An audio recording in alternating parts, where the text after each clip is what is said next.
The shrieking apes, whose children would someday be called men, clambered down from the trees and stood upright on trembling legs.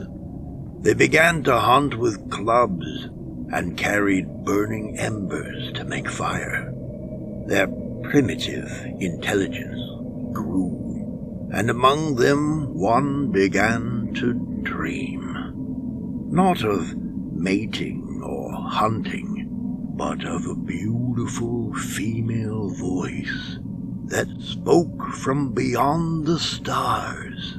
That gentle and wise voice named herself Shub-Niggurath, the mother of all. The dreamer had only simple language, but he understood the voice of Shub-Niggurath, and she told him many things. He found an ancient oak and carved a symbol on it with a sharpened stone. In a season, many plants that were good to eat grew around the tree, and the tribe ceased roaming to dwell there. Then the voice of Shub-Niggurath sang to the dreamer, and he in turn taught the tribe to sing the Dark Mother's praises as they gathered around the mighty oak. For a time, it was perfect. There was much food and peace. The tribe grew large, and its children strong. The dreamer was held in high esteem, and his word became first in all things. Then one night, Shub-Niggurath spoke to the dreamer with a voice harsh and fearsome.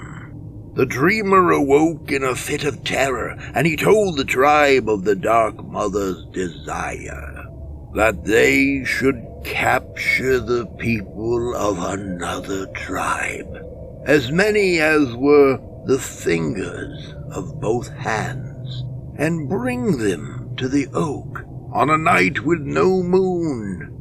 Half were to be bled dry on the roots of the tree, and praises sung to the Mother of Darkness. The other half were to be given to the terrible firstborn of Shub-Niggurath, who would come to receive this tribute of flesh. It was done. The dreamer led his tribe to war for the pleasure of his goddess, and she smiled upon him as he performed the grisly rituals.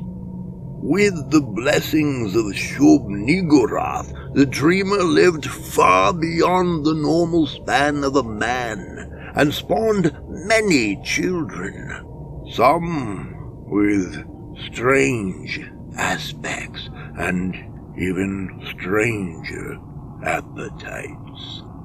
When at last the dreamer died, the tribe buried his body at the foot of the great oak, so his bones would be tangled in the blood-stained roots. The tribe dwelt for countless years at the great oak. In time, they evolved into true men, and built a stone temple around the ancient tree. Around that temple sprang up the first great city of man on earth, which was called Kronhaya in the old tongue.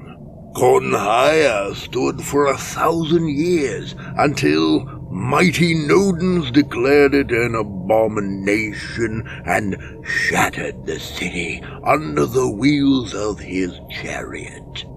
But even to this day, the oak stands in the crumpled ruins of the temple, and the prophets of Norm claim that when the comet Aucarobius stains the sky, the dreamer can be heard singing to his dark goddess.